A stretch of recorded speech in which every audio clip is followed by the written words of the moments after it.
As the Eurozone's debt crisis threatens to draw in more victims and a plan agreed to expand the currency's bailout fund looks set to disappoint, the European Union's executive arm will this week float proposals for joint issues of bonds among the currency's 17 governments.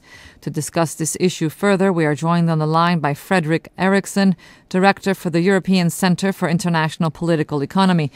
Now, Mr. Erixon, a study by the European Commission argues that the creation of commonly backed stability bonds would ensure all Eurozone members could meet their financial needs and create a vast market that could compete with U.S. treasuries and a global benchmark. What is your initial reaction to this proposal? First of all, this is a discussion we have had for almost a year now on creating some sort of a Eurobond system with a pooled system of bonds throughout the Eurozone. And throughout this discussion, I think everyone who has looked at it seriously and the political implications of it have concluded that, in the first place, the resistance to this idea from some of the biggest economies in the Eurozone, particularly Germany, is very, very strong. They are not going to go along with it simply because it violates some of the principles that Germany had when they were part of creating the Eurozone. So we have strong resistance from governments in the first place. In the second place, this is going to take quite a long time to achieve if you want to go for a full Eurobond system. We're talking about a development where you will have to change the treaties in the EU. And if you change the treaties, you're going to have constitutional reviews in many member states. In some member states, you also need to go for referendums. I think it's highly likely that a couple of countries are simply going to reject the idea if they put this issue to a referendum. So that is my first initial reaction. Then you have in this new leaked document from the European Commission, they are talking about perhaps softer versions of this. The problems with softer versions is basically this. To achieve the sort of stability that you want to achieve through a common Eurobond system, you need to go for the full-scale version. So if you can't do the real full-scale version, you are ending up with proposals that are not going to achieve what you want to achieve. You're not going to get markets to suddenly treat European bonds writ large in a credible manner. They are not going to take this as the big bazooka you need in order to demonstrate to the markets that you have institutions, capacities, and money to address a problem when it's going to occur. So it's again a strategy or policy developments where they are dealing with inadequate tools in order to solve the actual crisis which we have right now, which is a systemic crisis. It's a systemic crisis of profound distrust against the Eurozone's capability to address a problem of this kind. It's not going to achieve what we need. And if we don't achieve what we need for the moment, what is the point then of trying to go for yet another type of non-solutions? Now, you mentioned earlier on when you were answering the question that Germany would probably not go for this plan. Some senior EU officials have said that they believe Germany can be persuaded to accept this scheme if it includes strict rules over sovereign spending. The Commission report also includes proposals for vastly expanding Brussels' authority over national budgets. Now, would it be safe to assume that in the name of saving the common currency, nations would be expected to give up some or most of their sovereignty? Well, I'm pretty sure that no government in Europe is prepared to do that. I mean, we've had this debate in the past year, too, where we had all sorts of proposals coming from the European Commission and from individual member states about increasing and much more strict rules for fiscal policy. The problem is that no country will agree to have other countries trespassing on the national fiscal sovereignty. And if that's the starting presumption that you have, you're never going to get to this sort of new fiscal rule book which is going to solve this problem. I think it's highly likely that we might see a couple of more steps being taken in the next month, perhaps the next year, on going for some more coordination, some more surveillance on fiscal policy inside the Eurozone. But that's not really what we're talking about here, because surveillance is all fine, and I mean, you can always, come up with new types of procedures in order to avoid problems in future. But if you really want to go to the heart of this problem, which is that at a time of crisis, you can actually suspend the sovereignty of an individual nation and have, largely a Brussels-installed government there, I don't think any country is going to sign up to that sort of agreement. And if we don't have that, then I think you will also find much less appetite on the part of other governments, especially those governments which enjoy still a high rating on financial markets. You will find resistance from them to pool a bond market together with other countries, which effectively means that the prices for government bonds in highly rated markets are going to increase.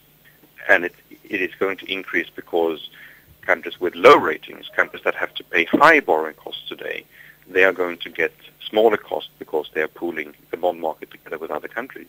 We already see reports in the media talking about countries agreeing to give up national fiscal sovereignty under EU IMF pressure. We see the appointment of technocrat prime ministers in Greece and Italy that have not been elected by the people. How do you view this?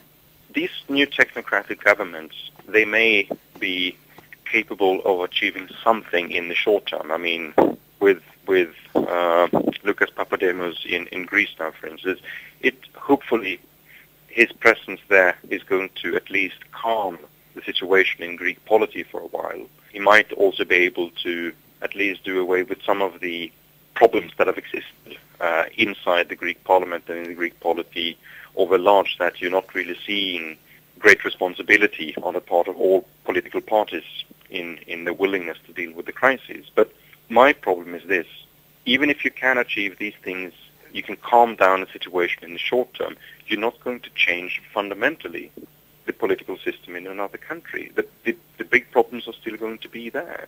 You can have a new election in Greece, you can have a new election in Italy a couple of months from now, but unless you're going to find political leaders, elected leaders, that are bold enough and have courage enough to talk straightly with citizens and with the electorate and prepare them for, a decade, perhaps 2 decades of really, really tough economic reforms that have to be done. If you don't have that sort of political leaders, a technocrat is not going to have any change at all, not even on the margin. So what is required now in countries that are going through rough economic times is elected leaders, political leaders that can make a persuasive case to the electorate about what needs to be done. If the European Central Bank decided to print money, would this help the Eurozone crisis in the short or long term, and what would be the pros and cons of such a decision? It seems as if many experts have expressed the opinion that the ECB could solve this issue in the Eurozone by printing money. What do you see? Well, I think what the ECB can achieve is basically taking away the systemic problem we have in the Eurozone right now, and that systemic problem is that fears about incapacities and inadequacies in handling real crisis in an economy like Greece are spreading to other economies that could survive without external assistance from the IMF or through the Eurozone. It's a systemic crisis in the sense that it challenges the capacity of Eurozone institutions themselves to deal with problems.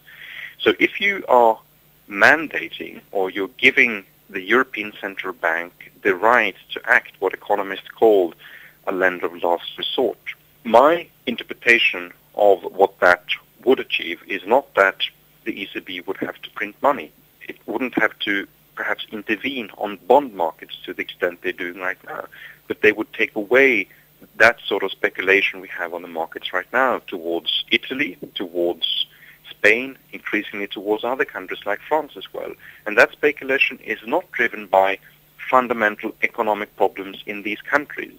This speculation is driven against the capacity of the Eurozone to deal with the crisis if it's going to happen in these countries.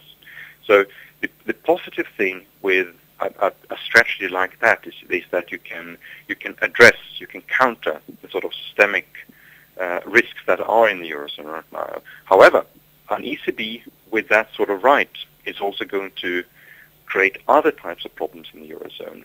And one of these problems, which of course is high up the agenda of the ECB itself and of individual governments like the German governments, that problem is that if we do this, if we take away the heat from Italy, Spain and other countries right now, what assurances can we have then that these economies actually are going to continue or start programs of economic reforms in order to deal with the problems they have in the economy and to avoid that we in future are going to have an even bigger problem confronting us, which is that these economies didn't do anything in terms of reforming their economy at this point, and the absence of those reforms now are going to create even bigger problems in future. So unless we can find a way to also address that issue, then we're going to have this structural conflict by giving the ECB the mandate to intervene on government bond markets and help individual governments to drive down the yields they're paying on bonds right now.